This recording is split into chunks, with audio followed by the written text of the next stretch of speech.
Hello everyone, welcome to chapter 3 of Snot Stew. We're going to start reading all about Kiki while she's at the new barn, which is probably a house, but we'll have to read to find out. So our focus question today is going to be, why did this new barn have a slick floor? And our vocab words are going to be gentle and trembling. Okay, let's see what happens to Kiki. The people things didn't eat me. When we got to the other barn, Sarah put me down on the ground. She held me by the back of the neck and patted me and talked real soft. I liked the sound of her soft talk. It was much nicer, much more pleasant than her whining I had heard earlier. And finally, she let me go. Now was my chance. Freedom at last. I took off.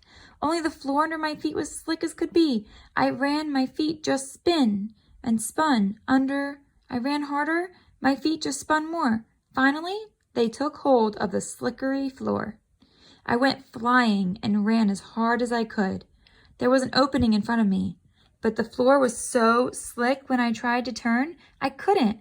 I went crashing into the wall. I hit so hard, I almost knocked myself out.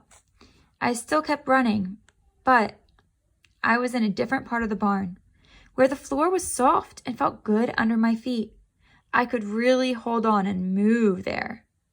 So let's look at the difference. So when she first went into the house, the floor was slick and her feet just kept spinning. So maybe that's like wood floor if we're drawing inferences from our reading. And maybe the difference over here, I'm going to give you a couple minutes to take a guess with your parents or whoever's with you. Why would the floor change and now all of a sudden it's soft and feels good under her feet?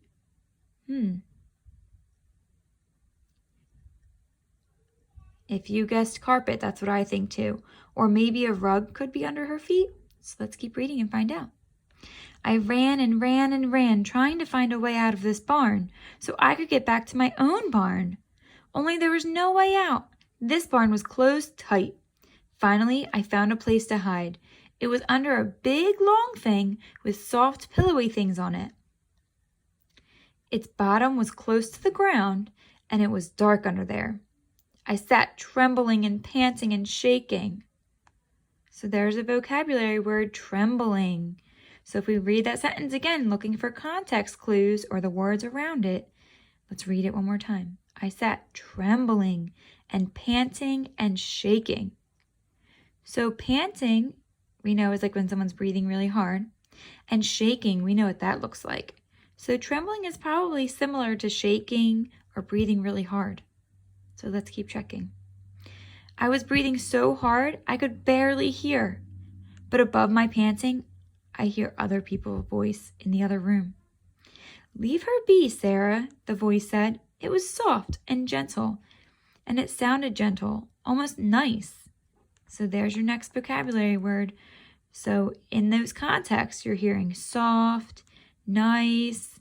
So gentle is probably soft and nice. She's scared. Just let her explore her new home for a while.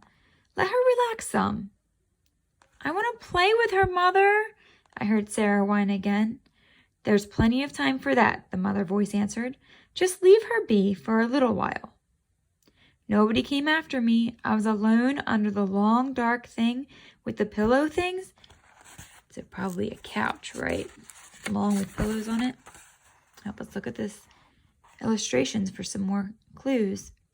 So it looks like she's under a couch. Let's see what else the story says. While I started feeling a little safer, I licked my paws and cleaned my face and looked around. This barn wasn't like where my house was. It was brighter, and there were more colors and things to look at. First off, there was no hay on the floor. It was covered with soft, fluffy cloth. It felt good to dig my claws in and sharpen them. There were things all around, little things on the walls, big things with short legs. There were things with long legs and flat wood on top of them, too. Suddenly, two big blue eyes were staring at me. Mother, Sarah called. She's under the couch. I felt myself jump. I scooted back further into the safety of the dark place called the couch. Leave her alone, the mother people called. Sarah went and sat on one of the other things that looked like a couch, only it was smaller. Let's think to ourselves before we keep reading. What would look like a couch, but be only a little smaller? Are you thinking a chair? Maybe like this chair right here? That's what I'm thinking too. Let's see. May I sit in the chair and wait for her to come out, Mother? No, Sarah. I'm making some stew for supper. Why don't you come in the kitchen and help me? Sarah left. I felt my tail, which is big and all fuzzed up, start to relax. The fur went down. I was safe again, at least for a little while. But what about Toby, I wondered. Would I ever see him again? Was he lost forever? My poor, poor Toby. I meowed his name over and over and over. Okay, so I wonder where Toby is. Why don't you take a minute and tell your guess or your inference to your mom or dad or brother or sister, whoever's with you. Where do you think Toby is? Okay, so this is the end of chapter 3. Just a reminder, your focus question is, why did this new barn have a slick floor? And your focus questions are gentle and trembling. All right, have fun learning at home. I'll see you soon.